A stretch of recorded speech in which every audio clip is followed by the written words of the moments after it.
नमस्कार, आप देख रहे हैं कमोडिटी राउंडअप। मैं हूं मनीषा गुप्ता और आज बात करेंगे सोने की, जहां पर ऑल टाइम हाइज बनते बनते रह रहा है। और कल से हमने देखा है कि $2680 प्रति आउंस के आसपास यहां पर अंतर्राष्ट्रीय बाजारों में कारोबार है। भारतीय बाजारों में हमने ऑल टाइम हाइज यहां पर फिर से बनते हुए देखे हैं रुपए की गिरावट की वजह से, और अंतर्राष्ट्रीय बाजारों में तेजी का असर यहां पर प्राइसेस में देखने को मिला। लेकिन इससे मांग पर क्या इंपैक्ट है, इस पर करेंगे चर्चा। साथ ही बात करेंगे बेस मेटल्स की। आज बहुत इंपॉर्टेंट ब्रीफिंग थी चाइना में, जहां पर हाउसिंग, फाइनेंस, एडमिनिस्ट्रेशन, सभी रेगुलेटर्स और मिनिस्टर्स बैठे थे। लेकिन उसके बावजूद भी बेस मेटल्स में कोई बहुत बड़ी तेजी बनते हुए नजर नहीं आई। इसका भी करेंगे एनालिसिस। साथ ही बात करेंगे यहां पर गन्ने की, जहां पर महाराष्ट्र में इलेक्शन डेट आने के बाद शायद यहां पर गन्ने की पेराई और भी डिलेड हो सकती है। इसके क्या मायने हैं, ये भी बताएंगे आपको। इन सब पर बात करने के लिए हमारे साथ हैं रोकरे ज्वेलर्स के MD Rajesh Rokde, NK charts and technical analyst Nishant Kumar और केडिया एडवाइजरी के डायरेक्टर अजय केडिया। ब्रेक के बाद हमारे साथ होंगे all India sugar trade association के चेयरमैन प्रफुल्ल विठलानी। लेकिन शुरुआत यहां पर सोने के साथ करेंगे, जहां पर अच्छी खासी तेजी बरकरार है। और अब तक सितंबर का महीना अगर हम देखें तो यहां पर 10 से 12% की गिरावट देखने को मिली है भारतीय कंजम्पशन में। और कल तो यहां पर इंपोर्ट के आंकड़े भी आए हैं, तो उसमें देखने को मिलता है कि 60% की गिरावट यहां per month on month gold imports में भी देखने को मिली है। राजेश जी नमस्कार। सबसे पहले तो इंपोर्ट्स पर ही बात करना चाहेंगे। काफी हद तक बहुत स्ट्रांग इंपोर्ट्स हमने अगस्त में आते हुए देखे थे, सितंबर में एक डिक्लाइन है। अब जिस तरह से अक्टूबर की मांग भी हल्की सी ऑन द वीकर साइड है, कैसे देखते हैं आप इंपोर्ट्स के नंबर्स और भारतीय बाजारों में मांग के नंबर्स? बिल्कुल मनीषा जी, आपने जो कहा कि इंपोर्ट पिछले 2 महीने में थोड़ा घटा है, मानता हूं मैं इस बात को। लेकिन कैसा होता है, भारत की जो डिमांड है थोड़ी अलग है। यहाँ पे जब फेस्टिव सीजन स्टार्ट होता है दिवाली के पहले, नवरात्र से, तो इसकी जो तैयारी होती है पहले 2 से ढाई महीने पहले हो जाती है। और ओवरऑल इसकी तो तैयारी है वो ऑलरेडी अगस्त तक के खत्म हो चुकी होती है। और अगस्त के पिछले 5 महीने के अगर फिगर बताता हूं तो 325 टन गोल्ड इस बार इंपोर्ट हुआ है, जो कि पिछले साल भी 325 ही था। इस वजह से मुझे ये ऐसा कुछ लगता नहीं है कि इस वजह से कुछ डिमांड कम है। फिजिकल मार्केट में और डोमेस्टिक मार्केट में फिलहाल जो डिमांड दिख रही है वो अच्छी खासी है। और हम लोग ने जिस तरीके से तैयारी की है मार्केट में, मुझे नहीं लगता कि इंपोर्ट बाहर से कम हुआ, इस वजह से लोकल मार्केट में किसी तरह की कमी है या ग्राहकों को ऐसा कुछ जा रहा है कि भी मार्केट में डिमांड नहीं है। फिजिकल मार्केट में अच्छी खासी डिमांड है। और मुझे लगता है ये जो 1 महीना है पूरा, ये 1 महीना में बहुत कुछ सेल आएगा। और शायद इसके बाद फिर से इंपोर्ट के फिगर जो आप बोल रहे हैं डाउनफॉल है, वो फिर से इंपोर्ट बढ़ने की संभावना है। और ओवरऑल अगर साल एवरी ईयर में हम देखते हैं तो साल का 800 टन के आसपास गोल्ड, 700 से 800 टन के पास गोल्ड इंपोर्ट होता है, वो इस बार भी होगा ऐसा मुझे लगता है। राजेश जी, जहां तक फिजिकल डिमांड की बात है, जैसे आपने कहा कि अच्छी मानी जा रही है, गोल्ड ऑल टाइम हाइज पर है, इन स्तरों पर क्या वेटेजेस में गिरावट है, कैरेटेज में गिरावट है, या फुटफॉल्स में कुछ मंदी देखने को मिली है? नहीं, देखिए, गोल्ड का ना अट्रैक्शन ही उसका रेट होता है। अगर हम लोग देखते हैं सोने के भाव अगर नीचे कम आते हैं तो ग्राहक थोड़े रुक जाते हैं और सोचते हैं कि और थोड़े कम आ जाएंगे तब शायद हम लेंगे। मैं आपको पिछले साल का ही, मैं दशहरे के ही रेट बताता हूँ। 61,700 के रेट थे, जो कि इस बार दशहरे में 75,700, और अभी तो ठीक है 76, 76.5 के भी आगे चले गया गोल्ड का रेट। तो कहीं ना कहीं कस्टमर को भी इसको अट्रैक्ट तभी करता है जब इसके रेट बढ़ते हैं। तो रेट बढ़ने से थोड़ा सा कस्टमर बजट को लेके सोचता है। लेकिन नए बायर्स भी इसमें हमारे इन्वॉल्व हो जाते हैं। जो लोग इसके तरफ अट्रैक्ट नहीं होते तो वो भी अभी इसमें अट्रैक्ट करते हैं। और शायद इसीलिए मैंने कहा कि 325 टन अगर पिछले 5 महीने में इंपोर्ट हुआ है, इस बार भी वही हुआ और पिछले साल भी वही हुआ। इसका मतलब ये है कि ग्राम वाइज में वो उतना ही आ रहा है, टन वाइज उतना ही इंडिया में आ रहा है, उसमें कोई कमी नहीं। इतना है कि वॉल्यूम थोड़ा सा हमें इफेक्ट करता है। जितना हम लोग सोचते हैं कि 20% ग्रोथ हमारा सेल में होना चाहिए, वो सिर्फ हमारा वैल्यू वाइज हो रहा है, वेट वाइज नहीं हो रहा है। That is one concern. Absolutely. Rajesh ji, तो किस तरह के नंबर्स यहाँ पर देखने को मिल रहे हैं, किस तरह की बाइंग है, वो एक, और दूसरा ये कि क्या एक्सचेंज गोल्ड ज्यादा आने लगा है इन करंट लेवल्स पर? हाँ बिल्कुल, देखिए, डोमेस्टिक मार्केट में करीब जो हमारे पास फिगर है 400 टन के आसपास रिसाइकल गोल्ड होता है, जो पुराना कस्टमर की तरफ से आता है। अगर मैं इसको परसेंटेज वाइज देखता हूँ तो 20% के आसपास कस्टमर, 20 to 25% के आसपास कस्टमर रिसाइकल करते हैं। तो ये भी एक नया ट्रेंड हमने देखा है। कस्टमर अभी अगर किसी का बजट अगर 50 ग्राम का है और उनके पास अगर 50 ग्राम की उतनी पूंजी है, उतना कैश नहीं है या उतना अमाउंट नहीं है उनके बैंक में, तो वो थोड़ा सा पुराना सोना भी लेके आते हैं और उसमें थोड़ा सा एडजस्ट कर लेते हैं। इस वजह से शायद एक थोड़ा सा कस्टमर भी मतलब पुराना रिसाइकल भी 400 टन जो हमारे पास आता है उससे देखिए ओवरऑल देखा जाए तो ज्वेलर्स को तो काम चाहिए है और शायद फिर वो रिसाइकल हो या इंपोर्ट हो क्या है ये उससे उससे हमें कोई फर्क नहीं पड़ता, लेकिन ओवरऑल जो 1200 टन की हमारी जो इंडस्ट्री है वो 1200 टन की इंडस्ट्री कम नहीं हो रही, इतना मुझे लग रहा है। Fair point that Rajesh ji, बहुत शुक्रिया साथ जोड़ने के लिए। तो क्लियरली जहां तक ओवरऑल नंबर्स हैं वो स्टैकअप काफ़ी स्ट्रॉन्ग यहां पर हो रहे हैं। तो 1200 टन की इंडस्ट्री है जिसमें से 700-800 टन हम इंपोर्ट करते हैं, 400 टन यहाँ पर रिसाइकल्ड है। जो ऑल टाइम हाइज गोल्ड के प्राइसेस हैं उसके बावजूद भी वही परसेंटेजेस अभी भी यहाँ पर बाजार होल्ड कर रहा है। आपकी स्क्रीन पे आप देख सकते हैं ये ऑल टाइम हाइज हैं सोने के लिहाज से। 76,860 ऑल टाइम हाई है और 840 के स्तर फिलहाल यहाँ पर है। तो 10-20 रुपए की गिरावट ऑल टाइम हाई से, लेकिन तेजी के साथ आज भी यहाँ पर कारोबार अंतर्राष्ट्रीय बाजारों में भी तेजी बरकरार बनी हुई है। और आपको याद दिला दें यूरोपियन सेंट्रल बैंक की आज शाम को मीटिंग है, उस पर बाजार की नजर रहेगी। और कल चाइना के थर्ड क्वार्टर जीडीपी नंबर्स हैं, तो इन दो इवेंट्स के बीच में काफी हद तक यहां पर वेरियस एसेट क्लासेस नजर रखेंगे। अजय आपको साथ में जोड़ेंगे यहाँ पर।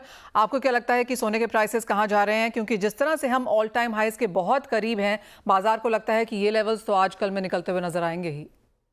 नमस्कार मनीषा जी। डेफिनेटली जैसे हमने देखा ज्वेलर जिन्होंने बताया रोबी जी ने कि सोना बढ़ता है तो सबको अच्छा लगता है, तो मुझे भी लग रहा है कि देखिए सोने में जो अभी जियो पॉलिटिकल है, सेंट्रल बैंक है, जो हमने पॉइंट्स देखे हैं पिछले 1.5-2 सालों में वो अभी भी उतने ही प्रोमिनेंट है। जैसे रेट कट्स की बात करें तो ठीक है, थोड़ा सा एस्टिमेट्स कम हुए हैं कि 0.5 की जगह 0.25 का रेट कट होगा, जिसकी वजह से पिछले 15 दिनों में सोने ने एक ठहराव लिया है। 76 से 500-700 पॉइंट नीचे पकड़ लीजिए, 76 से 500-700 पॉइंट ऊपर पकड़ लीजिए। लेकिन आज जो ईसीबी का रेट कट है ये अभी भी बताता है कि सेंट्रल बैंक इन व्यू है कि आगे भी रेट कट्स कंटिन्यू रहेगी, जो परपेचुअली सोने को अगले 6 से 8 महीने तो कहीं पे भी उसको थ्रेट नहीं है। हाँ, पिछले 2 महीनों में अगस्त सितंबर में जो बड़ी रैली आई है, तो टेक्निकल काउंट पे हमें लगता है कि थोड़ा टेक्निकल पुल बैक जरूर मिल जाए, बट वो लेने का ही मौका रहेगा। तो मुझे लगता है थोड़ा टेक्निकली डीप की एक्सपेक्टेशन जरूर है, बट हाँ ईयर एंड तक जैसे हमने 80,000, 79, 80 का लेवल जो देख रहे हैं वो अभी भी अचीवेबल है, बट वॉल्टिलिटी अगले 2 महीनों में और बढ़ते हुए दिखाई देगी। साथ ही साथ सिल्वर के ऊपर क्या सेंस है अजय जी इन करंट लेवल से, क्योंकि यहाँ पर भी अच्छी खासी तेजी देखने को मिली है। सिल्वर आउट परफॉर्म कर रही है मेटल्स को, एनर्जी को, इन सम सेंस सोने को भी। बिल्कुल, अगर हम चांदी की बात करें तो एज कंपेयर टू गोल्ड चांदी में हम ज्यादा बुलिश है, और लग भी रहा है कि $40 तक का लेवल हम मार्च तक तो आराम से अचीव कर पाएंगे, क्योंकि इंडस्ट्रियल डिमांड है।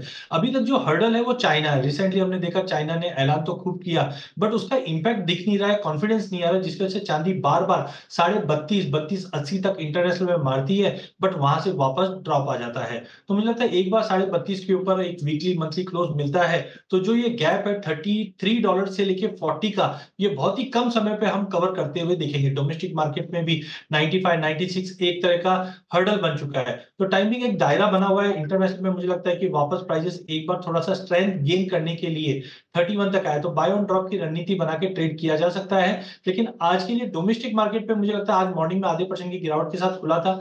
फ्रेश बाइंग के लिए 90-500 तक तो एटलीस्ट वेट करना चाहिए। तो करंट लेवल से शॉर्ट की सलाह तो नहीं है, बट कंसोलिडेशन रहेगा, बाय ऑन ड्रॉप ही रखेंगे, बट एक करेक्शन ड्यू जरूर है। जो आज कल के जो डेटा पॉइंट आएंगे यूएस से रिटेल सेल्स के, अनएम्प्लॉयमेंट के, ये कहीं ना कहीं देखने लायक रहेंगे कि आगे के व्यू कैसे बनेंगे। Fair point that. तो ये तो बात हुई ऑफ कोर्स यहाँ पर सोने चांदी की, लेकिन नजर यहाँ पर मेटल्स पे भी डालनी चाहिए, क्योंकि जैसे अजय जी कह रहे हैं चाइना की तरफ से यहाँ पर क्यूज बाजार देखता रहेगा। हमारे साथ निशांत कुमार अब जुड़ चुके हैं। निशांत नमस्कार। और आज तेजी के साथ मेटल्स के बाजार खुले थे कि इतनी बड़ी ब्रीफिंग है, आज तो यहाँ पर डेफिनेटली कुछ आता हुआ नजर आएगा, लेकिन कोई डिटेल्स नहीं थी, इंप्लीमेंटेशन को लेकर कोई टाइमलाइन नहीं था और कोई नए मेजर्स या नए फीचर्स भी नहीं थे, और उसका एक इमीडिएट रिएक्शन हमने एक सेल ऑफ के तौर पर यहाँ पर मेटल्स में आता हुआ देखा। कैसे देखते हैं आप करंट लेवल्स, और क्या राय रहेगी अगर हम कॉपर, एल्यूमिनियम, जिंक इनसे शुरुआत करें? मॉर्निंग मनीषा। मनीषा, अगर हम कॉपर से बात करें, अगर मई के रेफरेंस हम मई में हमने हाइस बनाए थे, सो कॉपर अभी वहां के लेवल से देखें हम कभी भी काफी नीचे है। और जिंक की अगर बात करें तो जिंक हम मई के लेवल्स के ऊपर ट्रेड कर रहे हैं, तो और एल्यूमिनियम थोड़ा उन लेवल्स के नीचे है। तो अगर हम चार्ट्स की बात करें तो कॉपर उसी हिसाब से बहुत अच्छा ऑप्शन दिख रहा है, सेटअप भी बहुत अच्छा है। सो अगर इमीडिएट रिवर्सल में देख पा रहा हूँ चार्ट्स में, हाँ आप आज थोड़ा सेल ऑफ देखने को मिला है, बट वो एक वीक सेल ऑफ दिख रहा है जहाँ पे चार्ट्स की अगर हम देखते हैं, तो एक स्ट्रॉन्ग रिवर्सल कॉपर में डेफिनेटली बन सकता है और काफ़ी जल्दी बन सकता है। एल्यूमिनियम और जिंक की बात करें तो थोड़ा सा कंसोलिडेशन फेज है। अगर पैटर्न की बात करें, ट्रायंगुलर पैटर्न फॉर्म हो रहा है उन दोनों में, बट एल्यूमिनियम में जैसे ही ये ट्रायंगुलर पैटर्न कंप्लीशन होगा एक एक्सप्लोसिव मूव देखने को मिल सकती है। जिंक में मैं ऑब्वियसली एक हायर हाई देख रहा हूँ, बट उतना बुलिश नहीं हूँ। बट कॉपर बहुत अच्छा सेटअप है यहाँ पे, followed by aluminium. All right, तो नंबर 1 पे कॉपर है, फॉलोड बाय एल्यूमिनियम, और जिंक को यहाँ पर इन्होंने तीसरे का दर्जा दिया है। निशांत, ये आप नियर टर्म के हिसाब से देख रहे हैं, लॉन्गर टर्म के हिसाब से देख रहे हैं? क्योंकि अब तक इस साल में हमने मेटल्स को ठीक ठाक परफॉर्म करते हुए देखा है, पॉजिटिव ये साल रहा है। क्या ये साल के अंत तक हम यहाँ पर गेन्स के साथ इसे क्लोज करेंगे? मनीषा, बिल्कुल मैं ये अगले 1 से 2 महीने की अवधि की बात कर रहा हूँ। सो ज़्यादा दूर का नज़रिया नहीं रख रहे हैं हम। सो साल के एंड तक डेफिनेटली आपको मेटल्स प्राइसेस, स्पेशली कॉपर और एल्यूमिनियम, काफ़ी अच्छे प्राइसेस देखने को मिलेंगे। जिंक थोड़ा सा वीक हो सकता है by the year and, but copper और एल्यूमिनियम में अब यहाँ से अपसाइड काफ़ी अच्छा दिख रहा है। एक परसेंटेज टर्म्स में इसे बताना चाहेंगे निशांत कि कहाँ तक कितनी तेजी यहाँ से? कॉपर आपको मई के हाईज के आसपास मिल सकता है। सो हमने अगर हम MCX की बात करें तो 980 के आसपास हमने हाई बनाया था, तो कॉपर वहां मिल सकता है। एल्यूमिनियम आप यहाँ से अगर आप देखें तो 8 से 10% का अपसाइड जरूर दिखाई दे रहा है। निशांत, एक सेंस यहाँ पर सिल्वर पर भी, क्योंकि काफी हद तक चांदी मेटल्स को फॉलो करती है। आज भी अगर हमने सोने में हल्की सी तेजी आते हुए देखी है, चांदी में हल्की सी गिरावट के साथ कारोबार है। मनीषा, जैसे अभी अजय जी ने बोला, 96,000 का एक लेवल है जहाँ पे चांदी को रेजिस्टेंस मिल रहा है, तो वो एक 96-98,000 का लेवल फिर से एक बार रीटेस्ट हो सकता है। और मेरे हिसाब से वहां से फिर से एक शैलो पुल बैक आएगा, बट उसके बाद हम लोग वो दायरा तोड़ते हुए दिख सकते हैं जो हम अभी $33 to $40 की बात कर रहे थे। सो एक फाइनल रिजेक्शन और देखने को मिल सकता है 96-98 से, बट उसके बाद अगले अगर हम 3 से 4 महीने की बात करें तो चांदी में काफी हाईज, अच्छे हाईज देखने को मिल सकते हैं। ऑलराइट, तो 3 से 4 महीने में वो अच्छे हाईज आपको लाख तक भी ले जा सकते हैं, उस तरह की तेज़ी यहाँ पर एक्सपेक्टेड है। निशांत, बहुत शुक्रिया एज ऑलवेज साथ जोड़ने के लिए। तो तेज़ी यहाँ पर मेटल्स में बरकरार रह सकती है। कॉपर, एल्यूमिनियम, चांदी में यहाँ पर खरीदारी की राय है। 8 से 10% की तेज़ी कॉपर, एल्यूमिनियम आपको दिखा सकते हैं। लेकिन इसी के साथ एक ब्रेक का भी समय है। जब लौटेंगे तो बात यहाँ पर करेंगे एग्रीकल्चर कमोडिटीज़ की। यहाँ पर काफ़ी उठापटक है, इस पर लेकर आएंगे स्ट्रैटेजीज़।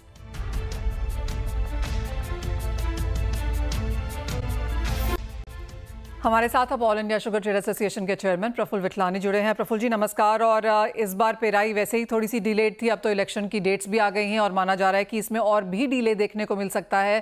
क्या लेटेस्ट डेट्स हैं और इसके क्या मायने हैं?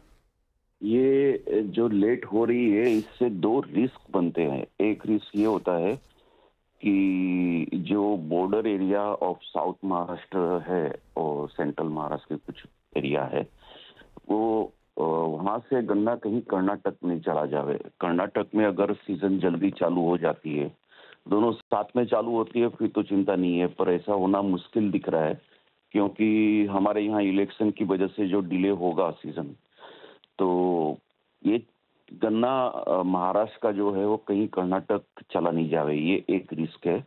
दूसरी रिस्क ये है कि सीजन अगर 31 मार्च तक पूरी नहीं होती है और अप्रैल में एक्सटेंड ज़्यादा होती है, तो वो भी दिक्कत आ सकती है। तो 2 चीज़ की ये प्रॉब्लम है। और जो डिले हो रहा है तो उसमें ये भी हो सकता है कि हमें दिसंबर, जनवरी, फरवरी 3 महीने में रिकवरी यील्ड जो है वो पॉजिटिव थोड़ी ज़्यादा मिलेगी। तो ये चीज़ है कि सीजन अगर टाइम पे ही चालू हो जाती तो अच्छी होता था। ओके, तो आप ये कह रहे हैं कि महाराष्ट्र का डिले कर्नाटक के लिए पॉजिटिव रह सकता है, सीजन लंबा खींच सकता है, लेकिन यील्ड यहाँ पर बेहतर हो सकती है, तो ये एक पॉजिटिव है। प्रफुल्ल जी, साथ ही साथ महाराष्ट्र में पिछले 2-1 साल के नंबर्स बेहतरीन आए हैं, आपको लगता है कि वो नंबर्स भी यहाँ पर गिर सकते हैं? एक और दूसरा, अगर ये डिले होता है तो क्या चीनी की अवेलेबिलिटी महाराष्ट्र में फेस्टिवल्स को लेकर आपको लगता है कुछ वहाँ पर कंसर्न्स हैं? ऐसा है मनीषा जी, करीबन हमारे यहाँ 110 लाख टन की चीनी का उत्पादन था लास्ट सीजन में, और डाइवर्जन जो था इथेनॉल का वो करीबन सुक्रोज 8 लाख टन पकड़ो तो आप 118 का था। पर अभी जैसे हमारी एसोसिएशन ने कोई नंबर तो नहीं लिए है, पर जो हमारे ऑफिस ने जो नंबर लिए हैं उसके हिसाब से करीबन 124-125 का टोटल सुक्रोज रहेगा और 112-13 का आप समझ लीजिए शुगर और 12-13 का डाइवर्जन जो है इथेनॉल के लिए जाएगा। कोई कमी उत्पादन होगी ऐसे नहीं लगता है, और जो ये डिले हुआ है वो करीबन 1 या 2 लाख टन से ज्यादा कोई प्रॉब्लम करेगा ऐसा दिखता नहीं है।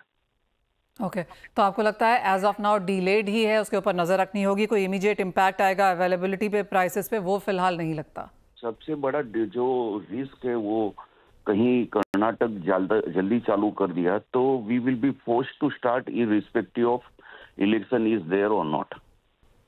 आपको लगता है वो हो पाएगा?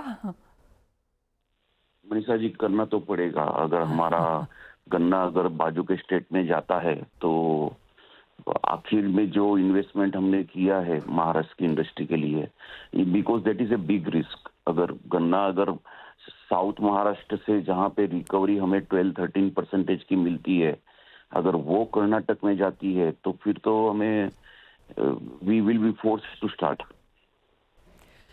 प्रफुल्ल जी बहुत शुक्रिया साथ जुड़ने के लिए और वो एनालाइज भी करने के लिए खबर, जहां पर महाराष्ट्र में डीले का मतलब कर्नाटका को यहां पर गन्ना जाना हो सकता है, सीजन एक्सटेंड हो सकता है। ये दो चीज़ें यहां पर ऑफकोर्स देखने वाली होंगी। उसके अलावा तो काफ़ी हद तक सरकार के कंट्रोल में यहां पर है ही, अवेलेबिलिटी यहां पर काफ़ी अच्छी मानी जा रही है, केन का उत्पादन बेहतरीन है और शुगर आउटपुट भी यहां पर अच्छा है। लेकिन इससे खबर पर महाराष्ट्र इलेक्शंस डेट जो आई हैं उसकी वजह से यहाँ पर क्या चेंजेस होते हैं ऑन ग्राउंड, उस पर नज़र होगी। साथ ही साथ अजय, अब आपको कैसे लगता है किस तरह के मूव्स यहाँ पर एग्री में देखने को मिल सकते हैं? कल चौतरफा गिरावट थी, सेलिंग कॉल्स हमने एनालिस्ट की तरफ से भी आते हुए देखी, क्या आज का दिन कुछ डिफरेंट है? देखिए, मुझे लगता है कि पूरे एग्री के अंदर मौसम को लेकर कुछ चिंताएं बनी थी जिसके वजह से तेजी भी आई। खास करके हम गवार की बात करें तो गवार में हम मल्टीपल टेक्निकली देख रहे हैं कि 5650 के ऊपर सस्टेन नहीं कर पा रहा, ना ही हम देख रहे हैं कि 5500 के नीचे सस्टेन कर पा रहा। तो एक बड़ा दायरा बना हुआ। हाँ, वॉल्यूम पार्टिसिपेशन एक बड़ा चैलेंज। तो सबसे पहले गवार की बात करें तो ऑलरेडी हमने गिरावट देख चुके हैं करंट लेवल से। मुझे लगता है मार्केट कंसोलिडेट करता हुआ दिखेगा, शॉर्ट की सलाह बिल्कुल नहीं है। नवंबर वायदे की अगर बात करें तो 5480 पे लेके चलना है, 5420 का स्टॉप लॉस लगाना है, 5550 तक का लेवल मिल जाएगा। गवार गम एज कंपेयर टू गवार सीड काफी स्ट्रांग दिख रहा है क्योंकि गवार गम गवार सीड रेशियो में जंप आ रहा है, जिसका मतलब है 11100 पे हम गवार गम को ले सकते हैं। 10900 का स्टॉप लॉस लगाइए। लिमिटेड अपसाइड है, ये 11400 तक दिखा सकते हैं। लेकिन मसाले की अगर बात करें तो मसाले में हमने सबसे शानदार रिकवरी धनिये में आते हुए देखी, जहां पे न्यूज बन रही है कि इस बार मॉइस्चर लेवल होने की वजह से इसमें भी सोइंग में डिले रहेगा, जिसका एक सपोर्ट धनिये को मिलेगा। पिछले 2-3 सालों में इंपोर्ट की वजह से डर बना हुआ था। नवंबर वायदे में मुझे लगता है 7450 के करीब लेना चाहिए, 7380 का स्टॉप लॉस लगाना चाहिए। 7550 तक के लेवल हम नवंबर वायदे धनिये में देख पाएंगे। हल्दी में गिरावट जरूर जारी है, बट मुझे लगता है बैलेंस शीट बहुत टाइट है, जिसके चलते करंट लेवल पे शॉर्ट की सलाह नहीं। कल भी हमने गिरावट देखी थी हल्दी में और आज भी करीबन 1.5 से 2% की गिरावट दिख रही है। तो 13300 13400 एक बेस बनेगा। शॉर्ट तो नहीं है, बट थोड़ा सा वेट एंड वॉच हल्दी में करके चलना चाहिए। दिसंबर वायदे में 13200 13300 तक का एक सपोर्ट मिल सकता है। जी, साथ ही साथ अजय, जो नए 2 कॉन्ट्रैक्ट्स यहाँ पर लॉन्च हुए हैं, पीली मटर के और कॉटन वॉश ऑयल के, जो एमसीएक्स ने भी अब यहाँ पर लॉन्च किया है, दोनों में किस तरह का पार्टिसिपेशन है और किस तरह से बाजार ने इसे लिया है? देखिए, सबसे पहले अगर हम एडिबल ऑयल कॉम्प्लेक्स की बात करें तो हमारे पास कोई भी ऐसे कॉन्ट्रैक्ट थे नहीं जहां पे हम हमारे रिस्क को हेज कर सकते थे, जिसकी वजह से मैं अभी रिसेंटली सोपा में भी गया था। वहां पे एक वेलकम दिखाई दिया कि एटलीस्ट एक रेफरेंस के पॉइंट ऑफ व्यू से हमें कॉटन वॉश ऑयल के कॉन्ट्रैक्ट देख सकते हैं, क्योंकि एक कोरिलेशन सभी तेल के साथ है। तो करंटली हम देख रहे हैं कि मार्केट के अंदर जब से ड्यूटी बढ़ी है उसका एक बड़ा जंप हमने पूरे ही एडिबल ऑयल कॉम्प्लेक्स में आते हुए देखा। आज भी हम बीएमडी सीपीओ 42 के ऊपर अच्छे से होल्ड है, उसका भी सपोर्ट हमने देखा है। तो टाइम भी मुझे लगता है कॉटन वॉश ऑयल की अगर बात करें तो यहाँ पे 1150-55 का बहुत अच्छा स्ट्रॉन्ग सपोर्ट है। और रूमर्स अभी भी है कि ड्यूटी पे गवर्नमेंट वापस रिव्यू अगर करती है तो प्राइसेस को एक बूस्ट मिल सकता है। तो मुझे लगता है 1150-55 का सपोर्ट है। और आने वाले हफ्ते भर की अगर बात करें तो मुझे लगता है प्राइसेस 1190-1200 के करीब फिर से जा सकता है। वहीं अगर येलो पीस की बात करें तो काफी लंबे समय के बाद पल्सेस में हलचल देखते हुए दिखाई दी। अगर हम बाकी पल्सेस के मुकाबले देखें तो प्राइस काफी हद तक दबाव में है और अभी भी मुझे लगता है कि थोड़ा टेक्निकल ग्राउंड पे भी अगर हम देखें तो दबाव बन सकता है। तो येलो पीस की अगर बात करें तो प्रेशर है मार्केट में, बट मुझे लगता है कि 3250 से 3300 के जो लेवल्स है, यहाँ पे मार्केट अपने आप को सपोर्ट लेता हुआ दिखाई देगा, क्योंकि फेस्टिव सीजन है सामने और यहाँ पे supply as of now government पर्याप्त रखने की कोशिश की जा रही है। तो फंडामेंटल्स मुझे थोड़े से नेगेटिव दिख रहे हैं टेम्पररी, जो नीचे में 3250 से 3300 के लेवल दिखा सकते हैं। मतलब एब्सोल्युटली कोई रीज़न नहीं है पीली मटर को बहुत ज़्यादा भागने का, तो क्लियरली कुछ और मुनाफा वसूली यहाँ पर एक्सपेक्टेड है। अजय एज ऑलवेज बहुत शुक्रिया साथ जोड़ने के लिए, एग्री नॉन एग्री दोनों ही सेगमेंट्स में यहाँ पर अपनी राय भी देने के लिए। ब्रेक का समय है, उसके बाद हम लेकर आएंगे इक्विटी मार्केट्स पर पूरा फोकस।